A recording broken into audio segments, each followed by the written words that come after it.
Hello and welcome. You're joining us live for the Investor Lab once again. I'm very excited to be here.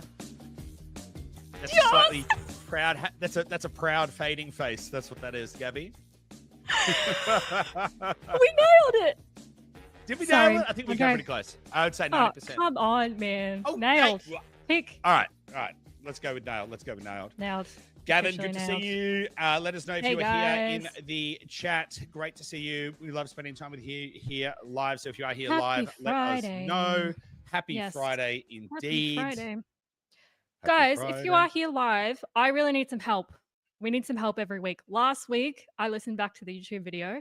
Our audio levels were super different to each other.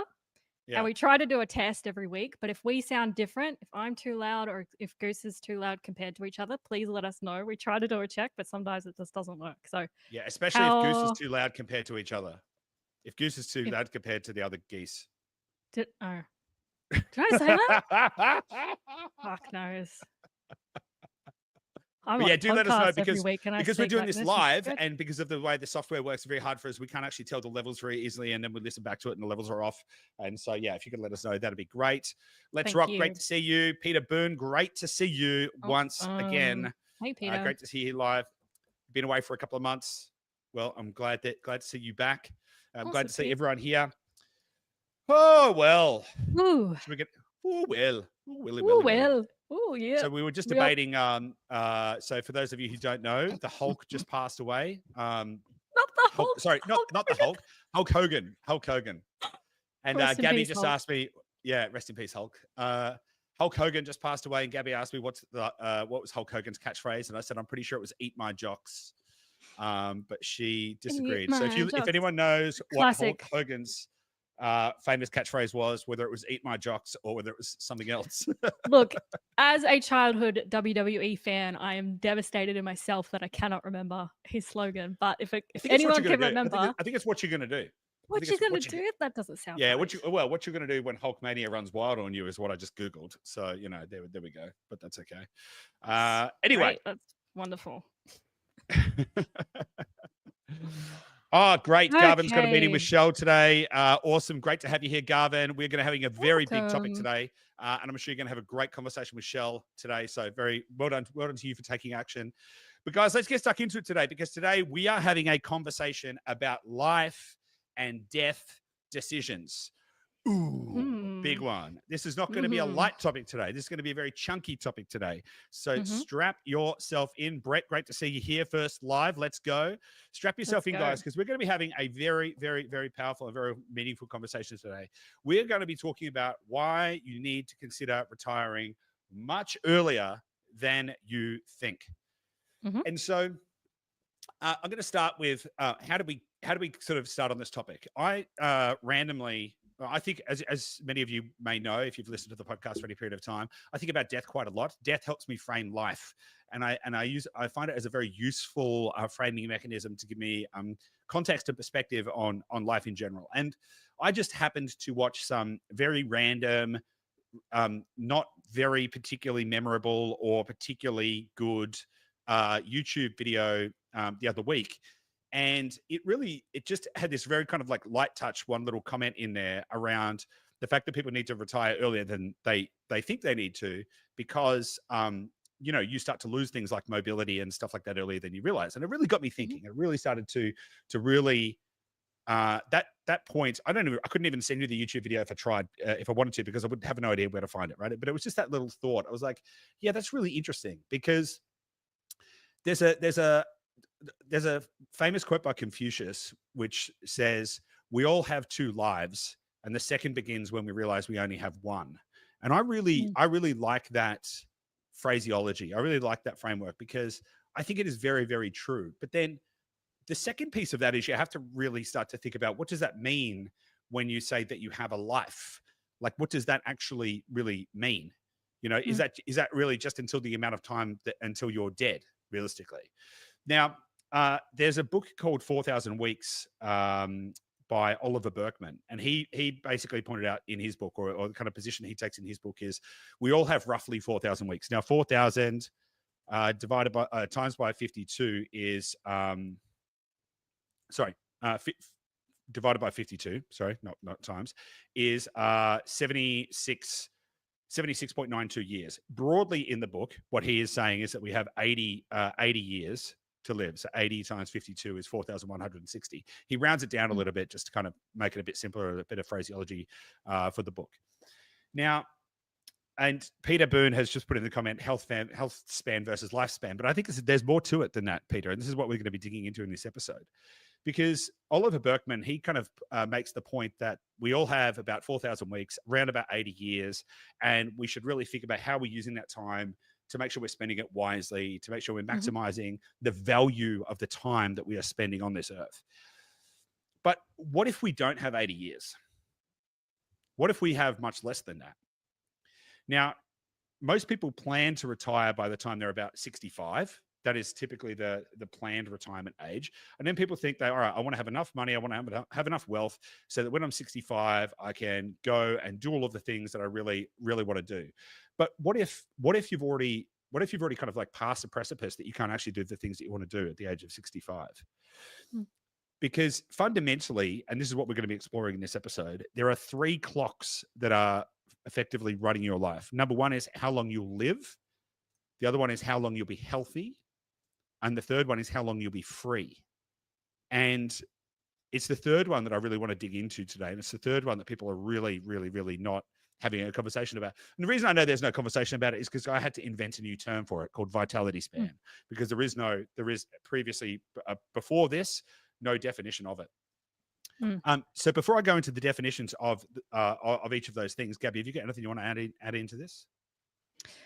I think so. As like Peter flagged, the concept of lifespan versus health span might be something that you're familiar with. I think maybe, myself, I'm early 30s. I think I'm starting to get to an age where it's like you think about, oh, we don't have that much time really that we're on this planet, and who knows when that's going to end. And I think, I remember, Goose, when we were in Hong Kong a few weeks ago and we had dinner with some friends that live there, and both of you are nearing 40, and you were kind of talking about this pressing urgency that seems to be coming up within you that's not really necessarily hasn't been conscious, but it's just coming out of like, oh, there's like a real finite amount of years left. And what is all of the stuff that I want to do with that? And there's that increased urgency that you've been experiencing as you're approaching 40. Yeah, 100%. And like when I was 29 and about to turn 30, everyone said, oh, when you turn 30, everything's going to change. What I can tell you that changes when you hit 30 is you start putting on weight a lot easier and everything starts to hurt a little bit more. But you don't have any change in your definition of urgency or your perspective of time. But approaching 40 now, I have a new sense of mortality.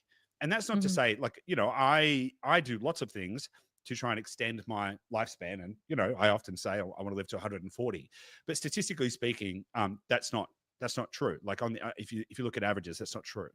And so there's three things that I want to explore in this episode. One is lifespan, one is health span, and one is vitality span. And so lifespan is the total number of years that you're expected to live regardless of health status. So that also includes years with illness, frailty, loss of independence. It tells you how long you're going to live, but not how well you're going to live.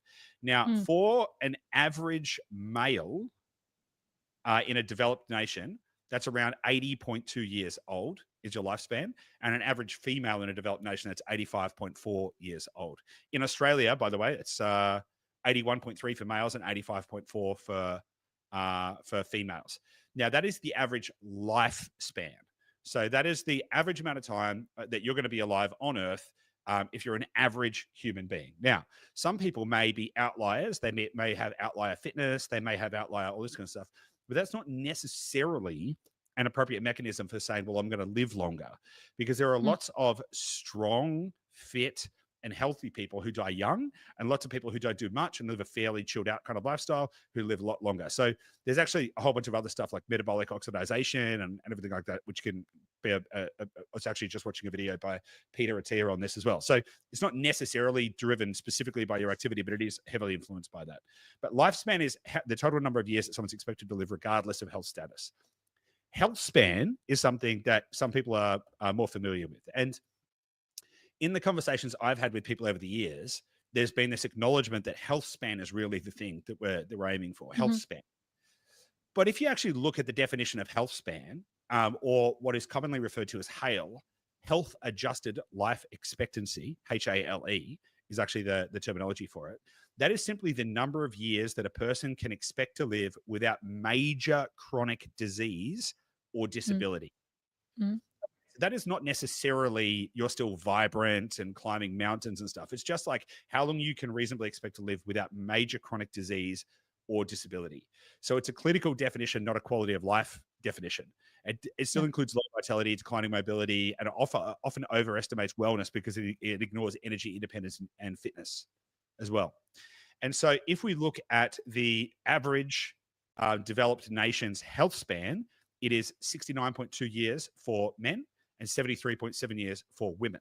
So instantly you've gone from Oliver Berkman's definition, if you're a male, of like 4,000 weeks, 80 years, that's lifespan-ish. And now you're down to about 69 years for health span. Oh, shit, okay. That gets a little bit shorter. That starts to bring it a little bit closer.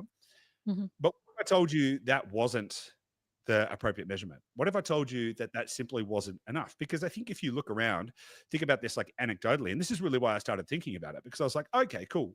So on average, and I have a lot of data here, so we can kind of dig into the data as much as we want to get into. Hey, Charlie, nice to see you here. We can get into the data as much as we were going to get into, but on average, people's health span is between 9 and 11 years less than their lifespan, right? But again, health span is not necessarily the best metric. The next step down would be a vitality span, and this is something that I came up with over the last couple of weeks as I've been rolling around this idea. This is not something that is commonly discussed, but I actually think it's probably the most important metric reference that we can use when considering how much time do we have to live our life to the fullest. And the way that I've defined vitality span is the number of years a person is fit, energetic, cognitively sharp, and physically independent enough to live life on their own terms, to travel, explore, adventure, take risks, and create deeply. So this is not an official definition. This is something that we've come up with in the last couple of weeks. But I think it's the most useful definition for designing a free and fulfilling life, because it's what most people think they're going to get from retirement, but won't unless they plan earlier. Now, here's the rub. Here's the rub, okay? So when people think about retiring, when people think, okay, I'm going to get to 65 or something like that, and then I will have made all this money, and then I can retire, I can do all this kind of stuff, and then I'm going to go and enjoy all of these wonderful fruits of the world. The problem is, on average, vitality span, which is based on physical capacity, mobility, energy independence, and all of that kind of stuff, is between 57 and 60, or between 58 and 62 years old on average, right? And so if we just round that to 60, okay, now all of a sudden we've gone from 80 years being the average life expectancy to 60 years being the average vitality span, which is a pretty big split. And then you can start to think about your life being divided into 4 quarters as well, by the way. So we talked about the three clocks, you know, the how long you'll live, how long you'll be healthy, and how long you'll be free. But then you can also think about dividing your life into 4 quarters. You've effectively got 0 to 20, which is you're moving from dependence to independence. Then you have 20 to 40, which is kind of like your. I made some notes here actually. Let me just grab my notes here. What did I say? Your vital years? No, no. I didn't define it as that. Anyway, I can't find my notes. But you've got 20 to 40 is kind of like you're developing and you're independent and developing. That's right. That's how I described it. You're independent and developing because you're in your 20s. And then you've got 20 to 40, which is your independent and experiencing. And then, sorry, let me start again. I kind of messed that up. So you got 0 to 20, where you're dependent progressing to independent. Then you've got 20 to 40, where you're independent and developing. Then you've got 40 to 60, where you're independent and experiencing. And then you've got 60 to 80, where you're moving from independent to dependent again. So you're moving back down that spectrum. So you effectively have this arc where you move from dependence to independence, and you have 2 stages of independence, and then you have an arc back down to dependency again. So it's a really interesting kind of framework to look at your life through, because if you start to realize that perhaps you only have until an average of 60, then you can really start to reframe how long you've got left to embrace things. And by the way, I did some further analysis on this as well. I've done a lot of data digging as well. If you are sedentary, like if you are not fit, if you are not going to the gym. So for example, you and I got into the equivalent of an Uber here the other day, and we were heading to the gym, and the guy said, "Oh, what are you going to this? Where are you going?" And we said, "We're going here." And he said, "Oh, where are you going there?" We said, "We're going to the gym." And he joked around. He said, "Oh, I've got a 1-pack. Ha ha ha." He said, "I've never been to the gym in my life. Ha ha ha." And he said, if I walked this far, and it was like 100 meters, he sort of pointed out, I would be tired. And I reckon that guy was about 40 years old. And he was laughing about it like it was a good thing. And I was thinking, man, that is not a good thing. But that is most people. Most people are not actually active and fit and healthy and everything like that. If you are an average sedentary male, i.e., you're not actively engaging in health pursuits, then your vitality span is probably only going to be 56 to 58 years, right? Which is a very big difference. So 56 to 58 years means you've only got 2,900 to about 3,000 weeks in total of vitality. If you are active and fit and healthy, then you've got about 3,120 weeks. And that is a big difference from the 4,000 weeks that Oliver Burkeman talks about in his book. And David Restrepo, you've mentioned Die with Zero. We're going to be talking about that as well in a moment. But I'll just give you a little bit of context on this as well, because I actually ran these numbers on myself. So I'm 39, turning 40 next year. So I calculated my remaining vitality span. So based on my activity and health and everything like that, my vitality span is expected to be about 60 years. And that means that I have got 1,070 weeks left.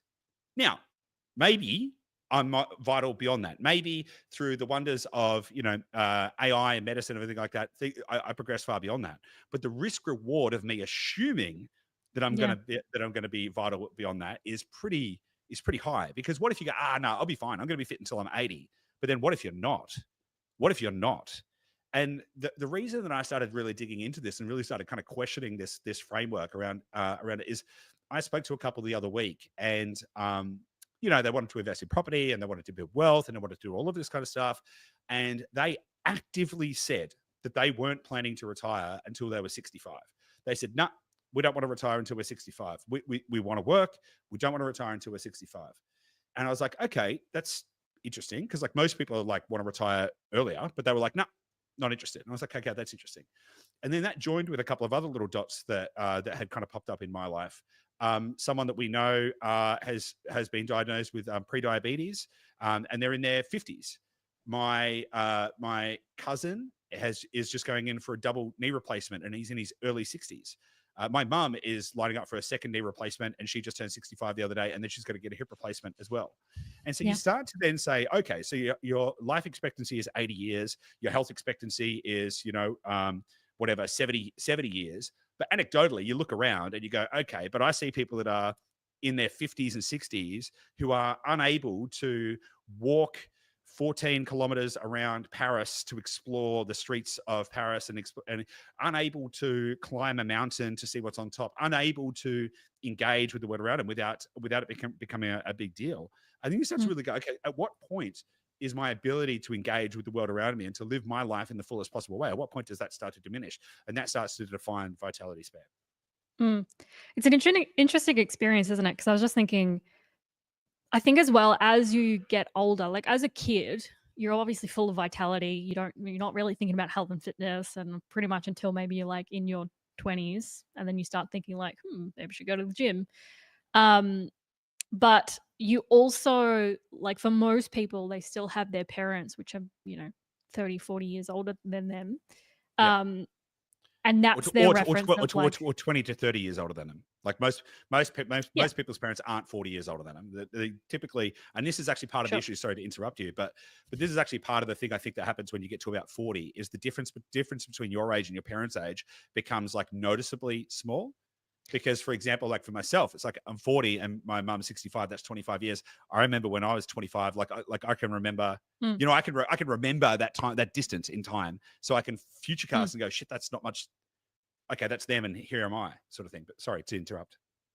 Yeah, no, that's kind of where I was going with it. It's like as let's say 25 years, let's just say average age that your parents had you maybe. Um, but you as a kid, you see that person or those people that are 25 years older than you, and you may still have grandparents, but you're much closer with your parents. So you're not really conceptualizing this notion of death either, right? But then as you get older and you actually see your parents get older and that experience, I think maybe that's why this comes up in this kind of like late 30s, Yeah, 40s era of our lives. It's like we're starting to see these people that we've always that has been the standard and what we've looked to as like this is the next phase of my life, and then you start to see them entering their the end of their health span and everything there. And that's why it starts to click at this point, which I think is yeah, really interesting because you're not as conscious of it when you're a child, obviously. yeah, totally, 100%. And it sort of starts to like. I think we all want to assume that we're above average. Like Mhm. I think our natural bias is probably to assume that it won't happen to me. Like I'm somehow going to be above average, right? Yeah. I've But heard that as a statistic somewhere, like, most people think they're, like, 60, 70% on most things. yeah, yeah, yeah. I was actually gonna look it up just before we started, but I ran out of time because there is a systemic bias percentage, and I think you're right. I think it is like 70-ish%. Like Yeah, most people think they're in the upper third, but they're actually in the middle of the bell curve, right? Like, yeah. and that is why it is the middle of the That's bell why curve because that's where makes that's sense. yeah, that's why the averages are averages, right? Because the Yeah. averages incorporate all the people who are fit and healthy as well as all the people who are sick, right? Mhm. Mhm. So like your natural proclivity is going to be to assume that you're going to be better than everyone else and you're going to live longer and you're going to be healthier and you're going to do all that kind of stuff. That'll be your natural proclivity to assume that you're different, that it's going to be Mm. different for you. And I'll be Mhm. honest, that's sort of been my point of reference too, because I've been telling myself, well, I'm going to live to 140 and I'm doing all these things. And look at me, I'm saying fit and healthy and strong. And then it's like, yes, but Mm. what if I'm just average? What if, what if I'm less than average? So if the average vitality span is 60 years old, and I'll get into some of the things that I looked to develop the vitality span um, framework because it's really interesting data, by the way. Um, let's say it's 60. What if I'm average? Well, then I've got what did I say? 1,070 weeks left. What if I'm below average? What if it's 55? Because I know like my dad started to his health started to fail him in his 50s, right? So what if it's Mm. 55? And look, hey, maybe I'm wrong, and maybe I'm going to be fit and healthy and vital until I'm 80, rock and roll. But I would prefer to optimize for the fact that maybe it's only 60 and make sure I live my life to the fullest, rather than accidentally Yep. getting past it and realizing there's a whole bunch of stuff that I can't do. Because Mm. as I say, the risk reward ratio on that is insane.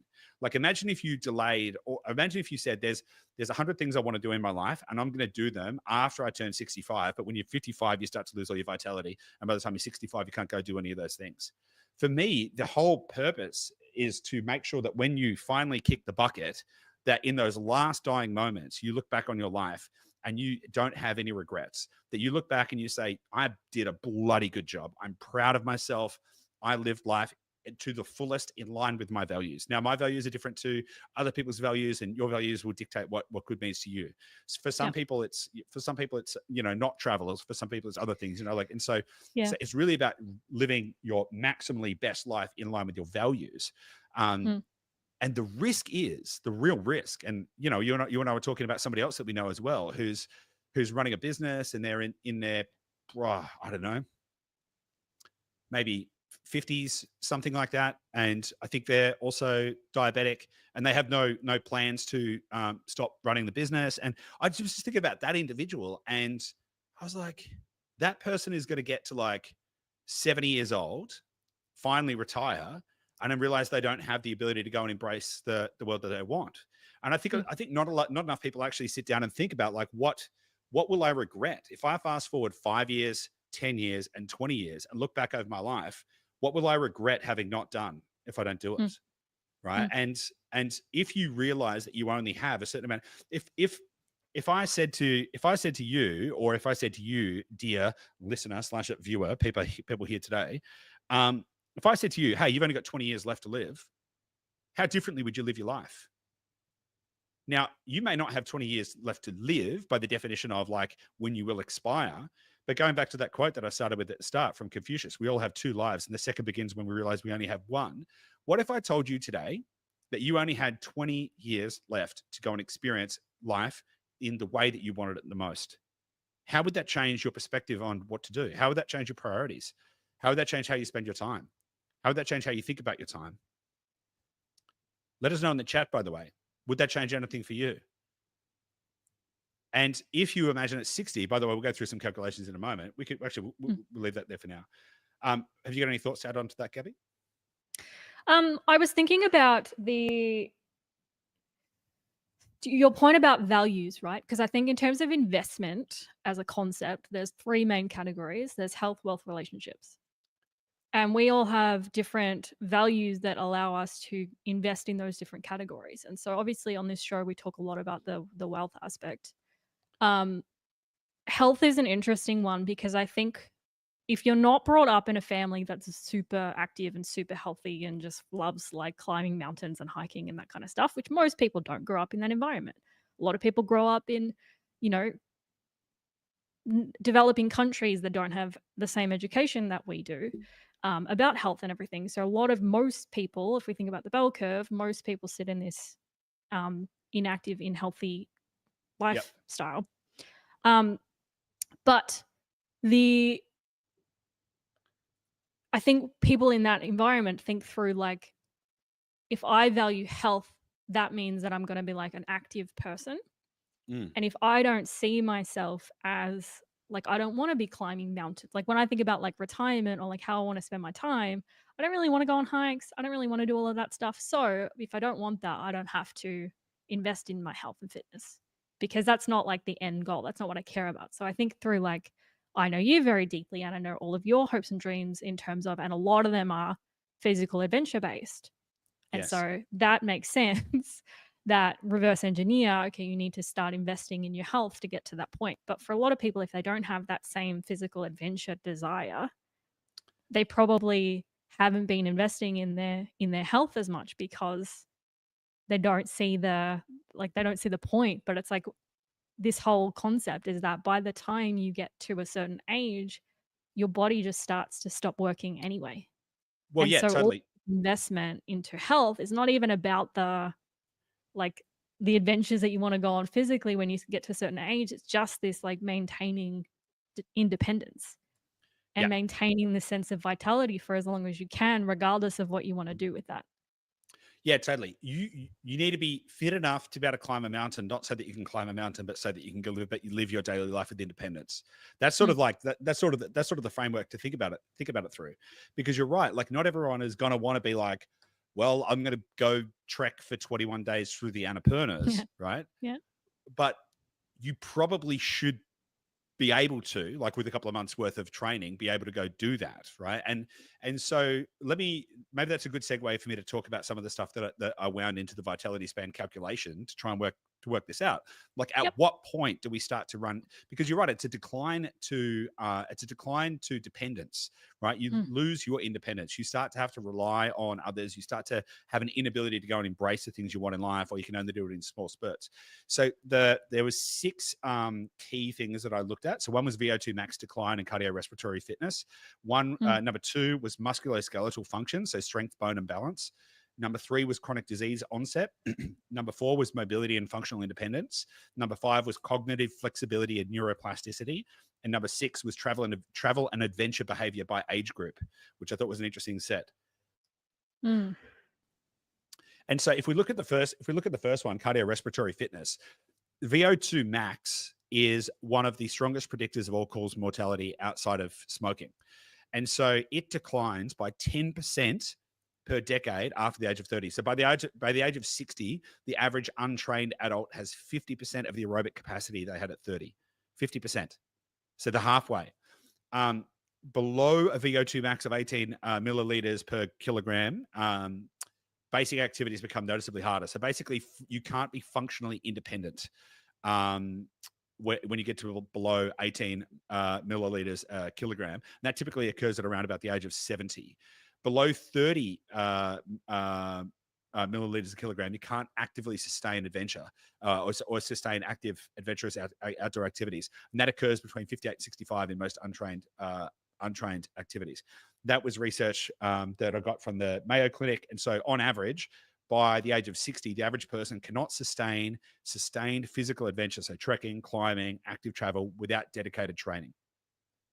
Number 2 was muscle mass, balance, and bone density. So sarcopenia, which is age-related muscle loss, begins at around age 40. Wow. Which is interesting. Yeah. So sarcopenia, and this is one of the most damaging things as you age, because you start to lose the ability to stop yourself falling and everything like that. So sarcopenia begins at around age 40 and accelerates at 1 to 2% per year after 50. Bone density loss and fall risk increases markedly from the age of 60 onwards. Grip strength and leg power, which are key proxies for independence, decline rapidly after 55. So the interpretation of all of that is that by 60 to 65, most people start requiring modifications to movement. So knees, hips, or backs can no longer take repetitive load. Hiking, skiing, long walking days, and all that kind of stuff become difficult or risky. Number 3, chronic disease onset. So diabetes, hypertension, all of that kind of stuff. The median age of type 2 diabetes diagnosis is 55 in the US and Australia. Crazy, huh? Crazy. Hypertension, cholesterol medication, and statin use all jump sharply in the 55 to 65-year-old age range. And multi-morbidity, so which is having 2 chronic conditions, becomes the norm after the age of 60. And that's from a whole bunch of different places: Health System Tracker, OECD, Health Statistics, WHO, Global Burden of Disease. So the interpretation of that is even healthy people are often medicated and functionally constrained by the age of 60. Energy dips and fatigue rises. Mobility and functional decline was the 4th one. And so this comes from a meta-analysis in the Lancet Health and Longevity journal that found that walking speed declines measurably starting in the late 50s. 15% of 60 to 64-year-olds already show some mobility limitation. And after 65, 40% of people report some difficulty with activities of daily living, so ADLs. There was a health study in the US that showed functional limitations in climbing stairs, walking 500 meters, or carrying groceries increased sharply from the age of 60. So the interpretation of that is that large scale. Sorry, let me restate that. Some anecdotal observations align with large scale functional data. Energy and independence start to decrease in the early 60s or earlier without training. So if you're not trained, if you're not actively seeking activity and exercise, that'll be before 60. Number 5 was cognitive flexibility and executive function. Whilst memory is relatively stable, processing speed, flexibility, and working memory decline noticeably from the age of 58 onwards. Peak learning ability and risk tolerance both decline around this time too.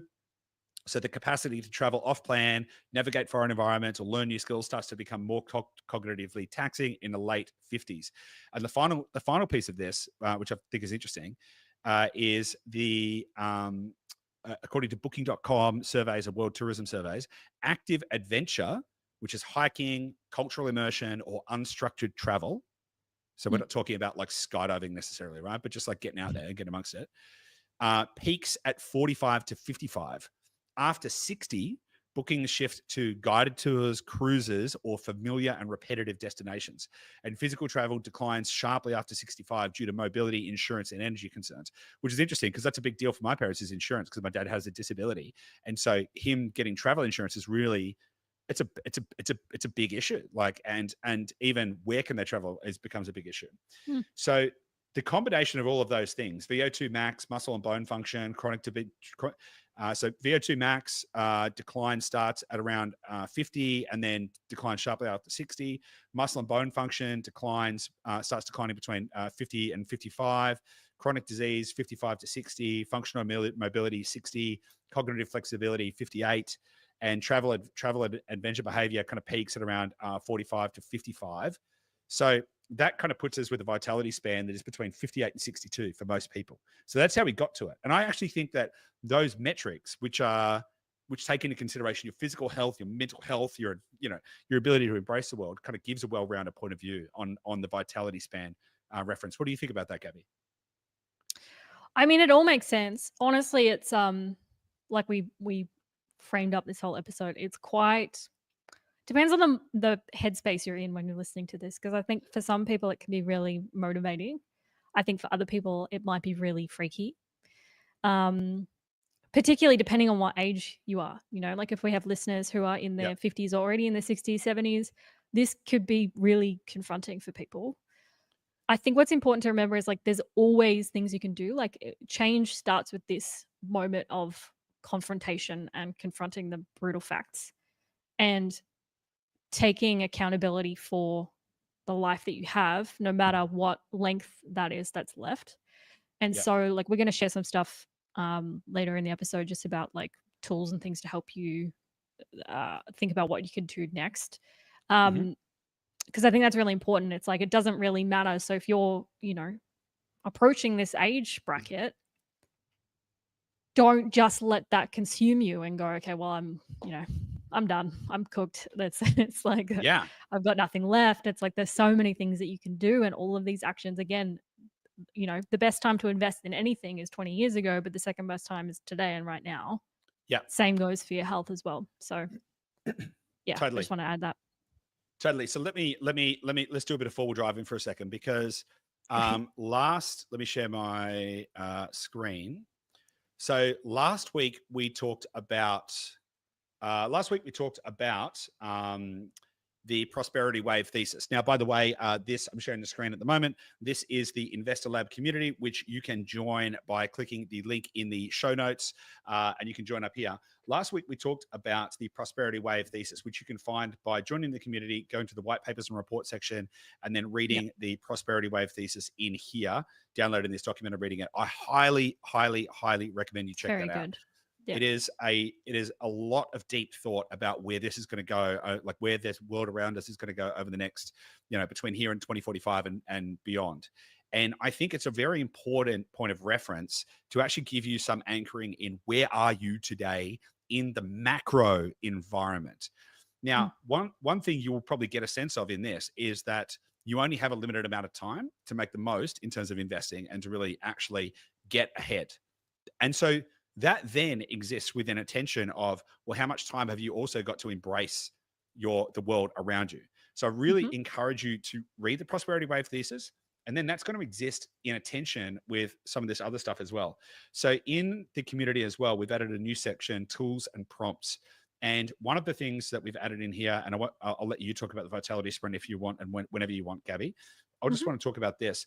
We've added a prompt in here that you can take and use to calculate your own health and vitality span. So if you go into the community, go to tools and prompts, you'll find this ChatGPT prompt that you can just copy here, which will give you your lifespan, your health span, and your vitality span with remaining years and weeks, a percentage remaining, a percentage years. All you need to do is copy and paste this prompt into ChatGPT and then fill out this information here at the bottom. So your date of birth, your gender, and your country, and it will give you a breakdown of how many weeks you've got left or how many years you've got left in all of those areas and how much you've got used and all of that kind of stuff. And that can serve as a useful point of reference. For helping you to think through how are you going to spend your time in the best possible way? How are you going to maximize the time that you've got? And I think it's a very important thing to do, because I think a lot of people are drifting along without giving it serious consideration and thought. As I say, like a lot of Mhm. people, they say things like, "Oh yeah, I'm happy to work until I'm 65," or "I want to build a life I don't want to retire from." And that's fine, by the way. And I see a few people here in the chat saying that they wouldn't change anything. They're integrating their best life now. And if you're doing that, Awesome. then freaking awesome. I'm Yeah. so happy for you. That's exactly. I'm stoked for you. Congratulations. If you are genuinely and consciously integrating the all of the things that you want to achieve in your life in your current existence, then you're doing awesome. Most people are not. So Mm. you are an outlier if you are. Most people are not. Most people are still just in the I will work, I will retire, I will do it later, the when then fallacy. When I get to here, then I'll do that. And the problem is they just probably don't have as much time as they think as they think they do. And this is actually the kind of like the main crux of what we're trying to get to. Yep. And the go on. Oh, you can hear me hear me inhale. Um, I was thinking as well, so I'm kind of sitting on either ends of the spectrum, right? I think a lot about the people who are listening who are in that maybe 50s, 60s age group Mhm. and how they can still take action. But I'm also thinking through like maybe people that are listening that are in their 20s or early Yeah. 30s. Because for me, like I know I'm a very growth minded person, but I don't think if I wasn't with you and spent every second of every day with you, that I would be thinking about this at my No. age.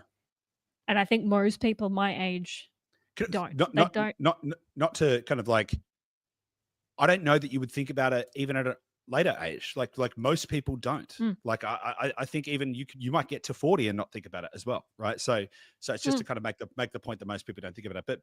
But go on. Sorry to interrupt. It's okay. Um, no, it's just like it's to your point. It's a thing that people don't spend enough time thinking about. Because Yeah. again, when you run the numbers and you get the calculations of like how many weeks you have left, it's confronting as hell. And people don't want to firstly experience that and go, "Oh, okay." Because at the end of the day, we are all accountable and responsible for our own existence. Like I am the main character of my story. You're the main character in your Yeah. story. You make choices that dictate your life, and that means that you have choice. So it means everything that has put you in this situation of where you are today is ultimately your fault. And Yep. people don't really want to acknowledge that. But you really do need to get this experience happening of defining how you want to spend your life, because it'll just fly by. So a key part of that though is defining what you really want out of life. Yes. And this is where people, I think, gloss over, may even gloss over this. So they might go, yeah. I've got maybe they're 20, right? And they've got, I don't know, 2,000 weeks or whatever the number is. I don't know however many weeks, more Yep. than me. I've got 1,070, right? So let's say they've Yep. got more than me. No, it's plenty of time. I've got time. Yep. Unless you actually can define what a good life looks like, you don't even know if Yep. you've got enough time. You don't know. You got no concept of it. In fact, Mm-mm. I was talking to a business owner yesterday, and I actually been doing a bit of work with him, Mm. and I'd kind of helped him get to a place where he's only working like 10 hours a week. He's making tons of profit. He kind of like is really feeling uncomfortable because now he's got all this free time. He's kind of got everything he wanted. He wanted more time, more freedom, more money, and he's got all the things that he wanted. And now he's feeling really uncomfortable because his programmatic, bias is just towards work, because he's worked and worked Yeah. and worked 7 days a week for the last 7 years, and now he doesn't have to. So now he's kind of freaking out a little bit, going, "Oh, I need to find more projects. I have to do more work." And Yeah. I said I to him, I resonate said, with "Well, that. yeah." And it's like, well, actually, maybe you don't need to do more work. Like maybe you've got everything you need on the kind of financial front right now. Maybe you already have like a good amount of profit covered for your business. You can continue to invest. You can do all that kind of stuff. Maybe the job now, and this is actually, I heard this somewhere. I heard this somewhere else, and it just really, really stuck with me. It was a conversation with someone who became very wealthy and became financially free, and decided not to go start another business, because you hear about a lot of business owners, they'll be, they have a big exit and then they don't know what to do with themselves, so they start another business, right? But this guy decided not to start another business. He was like, you know what? Let me just take a bit of time and just think about this for a second. Hmm. And he spent a bit of time and he sat in the discomfort for a while. And then he realized that it was that his job, his full-time job, was making his life as awesome as possible. That was the full-time job. So rather than like getting busy on making a business or getting busy doing something else, like, no, the full-time job was making his life as awesome as possible. Actually, that might have been Bill Perkins, actually. That actually now that I think about it may have actually been Bill Perkins. Bill Perkins wrote a great book called Die with Zero, which it's great for a couple of reasons. It's great because you don't need to read the book to understand what it's about. So you can just read the title. I feel like I've read it. yeah, you can just read the title and be like, oh, Die with Zero. Okay, got it. Good. But if you do read it, and I've actually gotten more out of listening to podcasts that have interviewed Bill Perkins than the book itself. If you do read it, the concept is pretty powerful. The concept is very good. Like that, at a certain point, you will have accumulated enough wealth. Now that's going to be different for different people. How much is enough? But like there's a few concepts that I think people need to roll around. Like, what is the price of freedom, and how much is enough? How high is up? Right. And so you can actually get to a point where you can decide, okay, I no longer need to pursue the accumulation of more capital. I should start to enjoy that capital over time. And most people don't realize that that's probably a lower number than they expect. People have all kinds of crazy numbers that they throw out there, but it's probably not that much. Now, one of the interesting points from Bill Perkins, though, was this concept of consuming the principal, because you hear a lot of people saying that they want investments that are going to spin off enough income or enough growth or enough whatever for them to be able to, draw down like the 4% rule or whatever, and kind of like spend the gains, but not spend the principal. And it's like, okay, sure. But like, what is money for? Money is there to help you experience things. Now, you may want to leave some for your kids and stuff like that, and that's fine. And you could carve that out. That could be a little carve out that you make. Okay, great. I'm going to leave them with whatever, $500,000, million, whatever the number is for you. It doesn't really matter. But then in practice, if you were to not only spend the returns, but to also spend the principal, then you actually might start thinking about living your life in a very different way. Because even as a young person, you may, let's say you're in your 20s, you might sort of go, okay, well, I'm just going to like work my ass off until I'm, 40, and then I'll do X. But like, what if you could stop sooner? Why wouldn't you? I spoke to an investment banker the other day, and he was telling me a story about an entrepreneur in Europe who started a big marketing agency. The marketing agency got very big, very large, very successful. And then he had a baby. Well, his wife had a baby, and he decided he didn't want to have the business anymore. Yeah. So he wanted to sell the business, right? He was like, I want to sell the business. And all of the people that were going to buy the business, all of these kind of like private equity types and whatever, were like, so why do you want to sell? And he's like, because I don't want to work anymore. And they just couldn't understand it. They were like, oh, that doesn't make sense. Because this guy was like, he was like 32 or something like that. What are you going to do? Like, yeah, I think it was 32. And they just couldn't wrap their head around the idea that someone would just, no, they're like, no, he's got to start another business. There must be something wrong with this business. Why would he want to exit such a powerful business? And his framework was, because if I don't have to work, then why would I? Now, he was going to sell that business for tens of millions of dollars, so he'd never have to work again. And he was like, well, why would I work? Like, it's pretty simple, right? Go on. No, I think it's similar, like what we were talking about last week in terms of all of our systems kind of corroding around us and people just losing trust in the traditional vision of how our lives will go. And I think a lot more people are just kind of taking that on themselves and seeking sovereignty across as many areas of life as possible. Yeah. Where they just go, nah, like why would I keep working when nothing is really guaranteed, And what's interesting is so we did a poll earlier in the week in the community, which was awesome. And a lot of the comments that came through from that were around this concept of like, I don't know if retirement is the goal, because I'm probably, we have a lot of entrepreneurs in there. We have a lot of business owners, high achievers. Like none of us are really afraid of working. And we have this idea of like, okay, but, I don't want to stop working because I'm probably always going to work on a project. And I mentioned this to you earlier and you're like, yeah, but what is the cost? Like, what are you saying no to? Yeah. Do you have any extended thoughts on that? I have plenty of extended thoughts on that because and I think this comes back to defining what you want out of life. Right. And this is something that, and I've had this conversation 4 times in the last week, bizarrely enough, right? Where people have independently raised in different ways this idea of like, what is happiness? What should they do with their life?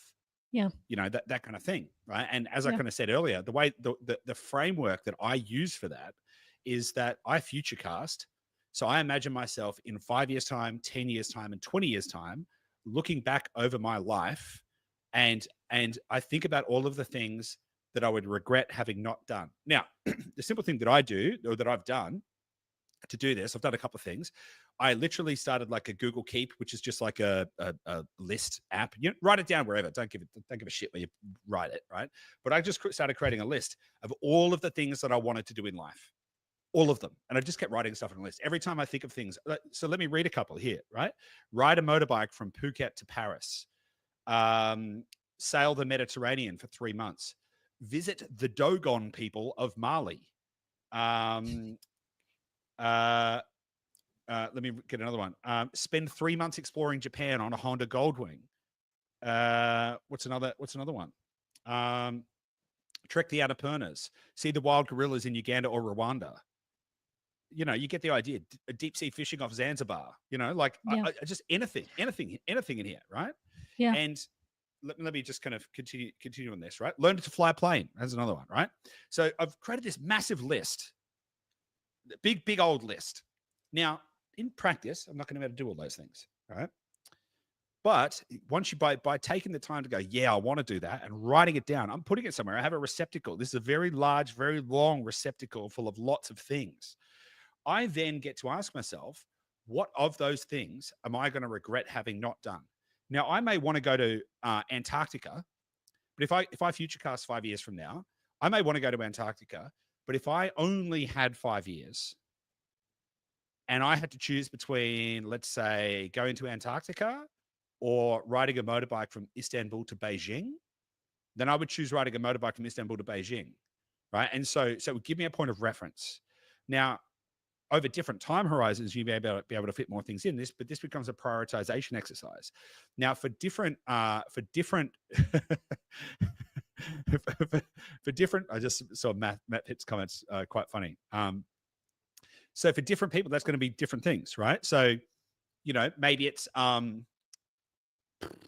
seeing grandkids graduate or something like that. It could be different. I don't know. Other people do other people things, right? So I don't know what humans do, but anyway. So, but the idea is to really deeply think about, like, for you, based on your values, what are you going to look back on and say, yep, okay, that was a job well done. I did that maximally.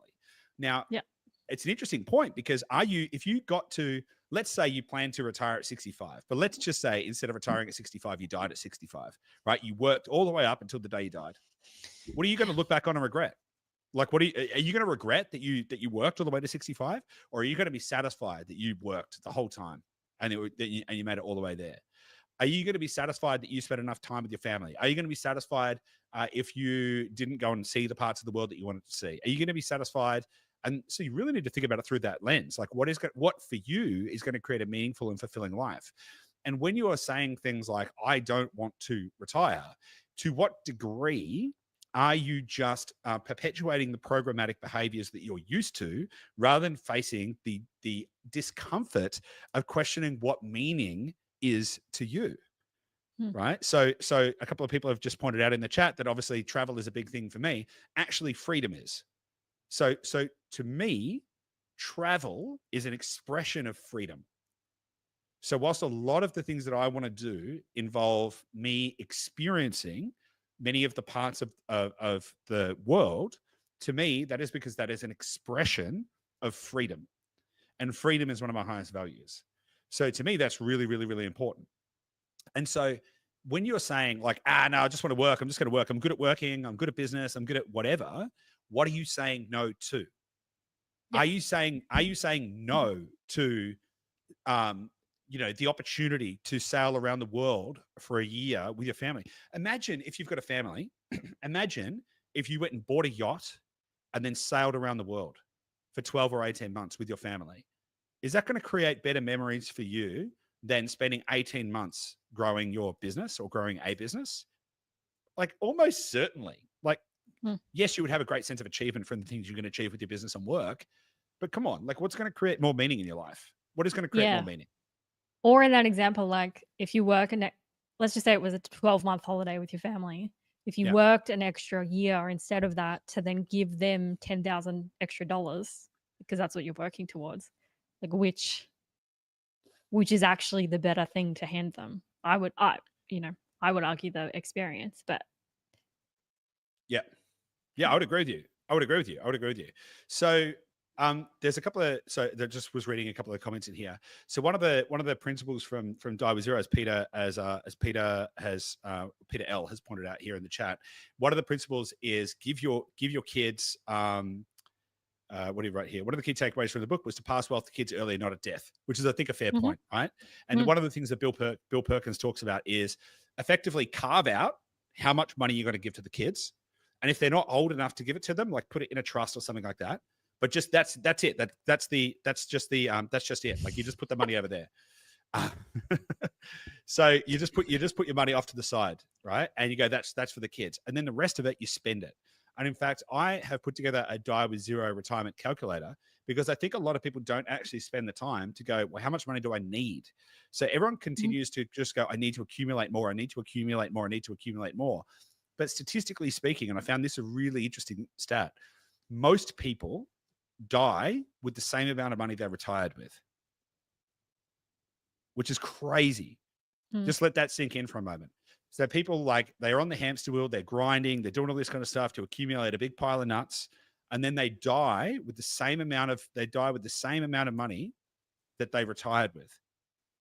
Because maybe they live off the gains or whatever, or they're very frugal in their old age or whatever, but they die with the same amount of money they retired with. So why would you do that? Now, if you're prepared to spend the principal, let me share my screen as well. You can start to think about things very, very, very differently. And by the way, I'm going to clean this up and I'm going to share this in the community as well. So this Can you tool zoom in a has, little, please? yes, I can zoom in a little. Yeah, so this tool has a couple of different ways to calculate your retirement budget. So in this first version, you enter in your starting amount of capital, say how much you've got in invested assets, either liquid or illiquid. You could decide yourself. What should the annual rate of return that you're going to generate on those investments? And this version has got what is your withdrawal rate? So if you've got $3 million of invested capital generating 10%, that'd be a return of $300,000 a year. If your withdrawal rate is 4%, that's an annual budget that you've got to spend of $120,000, and your closing capital would be $3,180,000. That would give you a budget of $10,000 a year, and then as your capital increases over time, your monthly budget would go up. So that's one way of calculating it. Okay. Now, if you do this another way, if you say that you're going to start with say 3 million and plug in your own numbers, and I'll share this in the community as well, and you've got a 10% rate of return, but you've got a monthly starting budget of $20,000. That's how much money you're going to spend every month, which is pretty good, right? And that increases by 3% a year. Then what you can actually do is you can actually work out when would you run out of money. Okay, so if you were drawing 20%, if you were drawing $20,000 a month, and then every year there was a 3% increase, so 20,000, 20, you get the idea, 3% increase per annum, like a pay rise, which may or may not keep up with inflation or whatever. And you can put in your own numbers here. I don't really care. The idea is to illustrate a point. And your annual rate of return was 10%, and you started with $3 million. When would you run out of money? Now, according to this, you would run out of money after 31 years. You'd run out of money. And that's because by the year 2056, you would be spending about $50,000 a month. Now, you can tweak this and adjust this by, for example, if you lowered the monthly budget, let's make it $10,000 a month. Then off the same capital and the same rate of return, being prepared to spend down the principal, in fact, you would never run out of money. In fact, this goes out to 75 years and you would never run out of money, right? Pretty simple. You would end up with $1 billion, right? So you could actually start to then calculate how much money you would actually need to actually retire and what kind of return you would need to get. Because if you're getting let's say a 20% return on your capital every year, and you have you start with $20,000 a month, then you're never going to run out of money. You're never going to run out of money. So then you could afford to spend more. And if you could spend more, what could you do? Could you contribute more to your family? Could you contribute more to your community? Could you do any other number of things? So the idea here is you probably don't need as much money as you think you do. And if you're prepared to spend down the principal as well, then there is a lot of freedom that you can unlock beyond what you currently have. And so people don't need to accumulate for as long as they think they need to accumulate to achieve the freedom that they really, really desire. Because most people at the core, if you said, hey, what's going to make a meaningful life for you? They're not going to say work. Mm. Right. And I would say that some people are passionate entrepreneurs, and that is fine. And they really enjoy the sport of business, and that is fine. But I would also still say that a meaningful life to them is also not going to constitute them working 50, 60, 70-hour weeks, right? There's also going to be other things they're going to want to achieve in life, spend time with family, travel the world, embrace, other experiences or whatever. And so really this whole framework is about understanding the context in which you exist, how much time you've got left to really embrace life. That is the vitality span that we've been speaking about, and how to then think about capital allocation in such a way that you can make the most out of that. And I personally think it's a very powerful framework, because when I turned around and realized I only had I don't believe I'm going to kick the bucket at 60, and maybe I'm going to be fine, right? But what if I've only got 1,070 weeks left? Like, that's pretty sobering. Like, because I can now start to like visualize that in my head. I've got about 1,000 weeks, 1,100 weeks to maximize life. What am I going to do with that? And so hopefully this episode is helping you to start to think that through as well. And I'll remind you again. So we're going to have in the community, which you can join using the link in the show notes. In the tools and prompts section, there is a ChatGPT prompt so that you can go and calculate your own health, life, and vitality span and start to work that out for yourself. How much time have you got left before you start to lose some of the vitality in your ability to embrace the world? And then you can start thinking about capital allocation and how you're going to use it, and what is going to create a meaningful life for you. What kind of experiences? What kind of impacts? What kind of how do you live a life in line with your values? And you may very well change your point of view on how you want to spend your time. Awesome. Yeah, for people as well that I think have this sense of, no, I would want to keep working, or like the entrepreneurs in the community, I would want to keep working. I think breaking that down and dissecting what it is about the desire to work that you would still want to maintain, and thinking about it that way. So is it, the challenge that you experience on a day-to-day basis? Is it that you like the intellectual challenge? Is it that you like collaborating with people that you get along with? Is it that you like the creativity of creating things? So like you brought up that spreadsheet, Goose, and I thought like one of our love languages is calculators or spreadsheets or building these kind of things.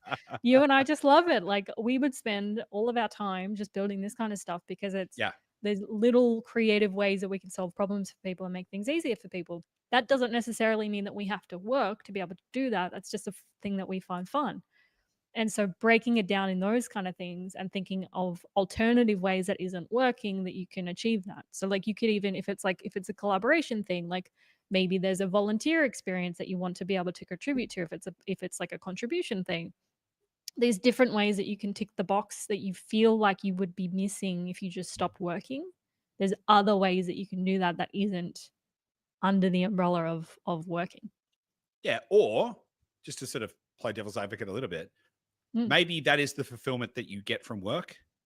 And so maybe that is the way that you want to engage with those things. Maybe if work is giving you all of those things, the connection, the ability to do the stuff, like everything you just mentioned, if work is giving you that, and that is giving you meaning, and that is genuinely aligned with how you're going to find a good life, then great. Then maybe it's just the dosage, right? Like the poison is in the dose. So maybe it's not like, hey, you need to go quit your job and go, travel to meet the Dogon people of Mali, right? But maybe you need to reconsider what is the effective dose that you need to work in order to be able to satisfy your needs on that front, your needs for connection, your need for contribution, your need to be able to share knowledge, to coach others, to train others, to have an impact. Like there's lots of really good reasons to want to work. There are a lot of good reasons to want to work. The question is not, or the kind of the position is not work bad, travel good, stop working, go travel, right? That is not the point. The point is, you probably have less time than you think to really embrace a fully active, vibrant, and vital lifestyle. And so, if there are things outside of work that you really want to do, don't put it off till too late. Don't assume that you're going to be able to do it when you're 65 or 70 or 75 or 80. You may be able to do it, but don't rely on it, because what if you can't? And then what if you've sacrificed your ability to do the things to do other things that are also meaningful for you, because you didn't diversify enough and because you didn't put enough thought into it.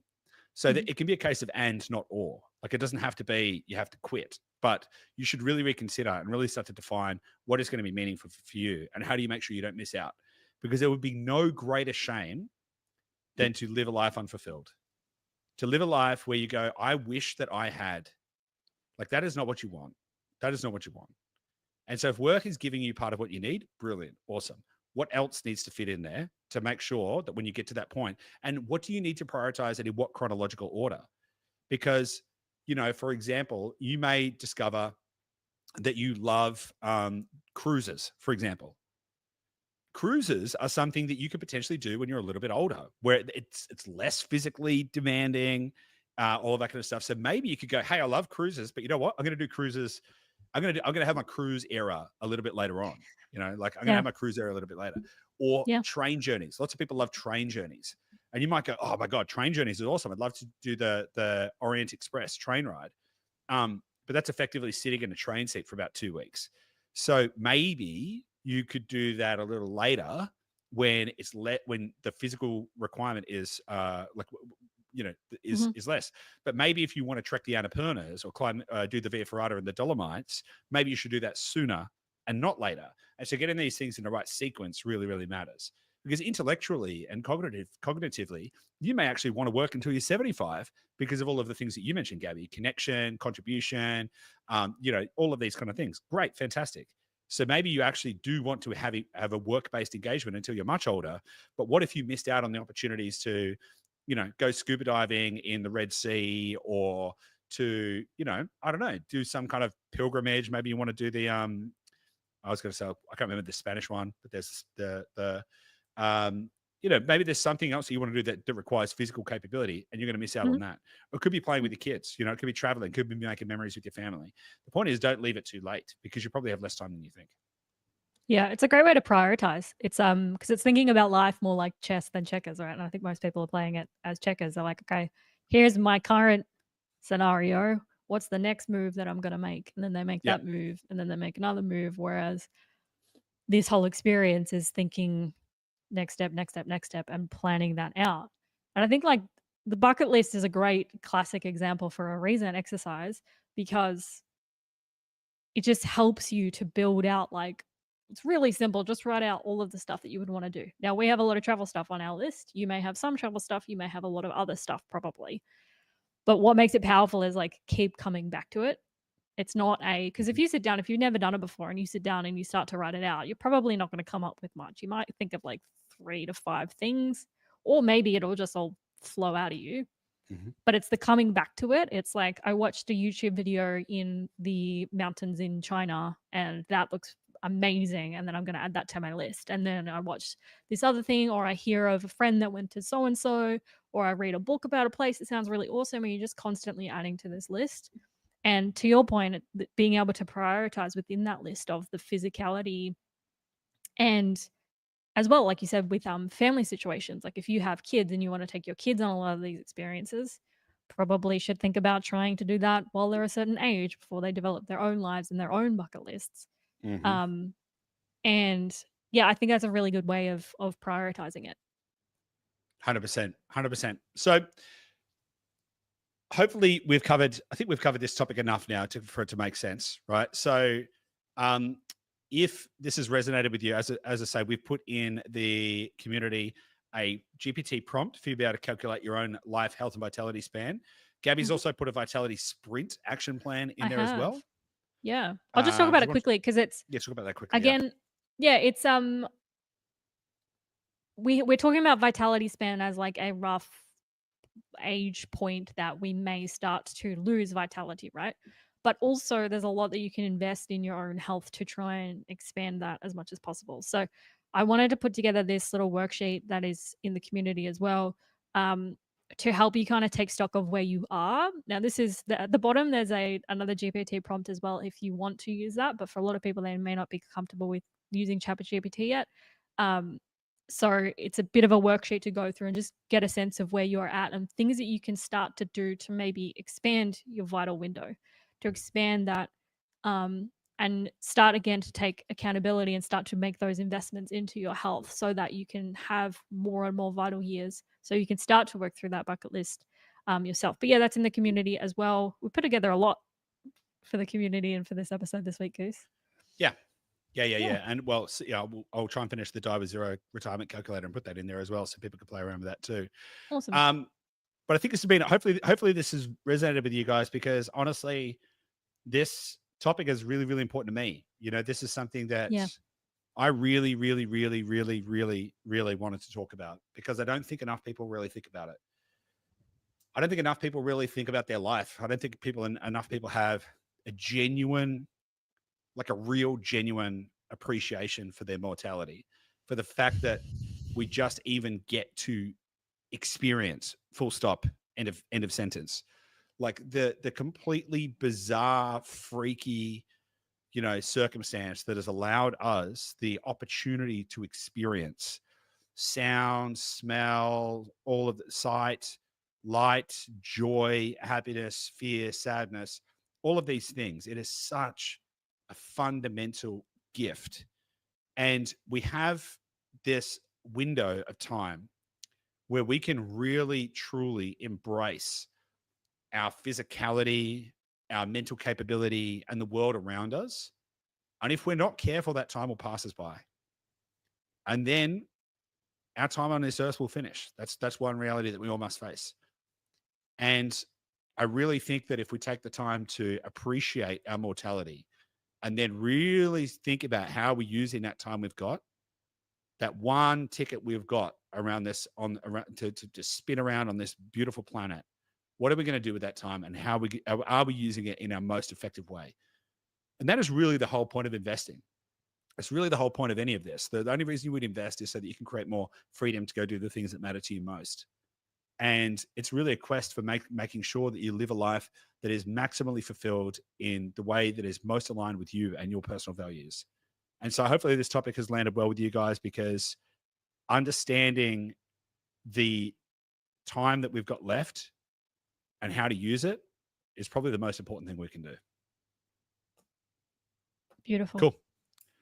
Let's leave it there, guys. Thanks for joining us. See you next week. And for those of you in the community, we'll see you on the inside. Bye.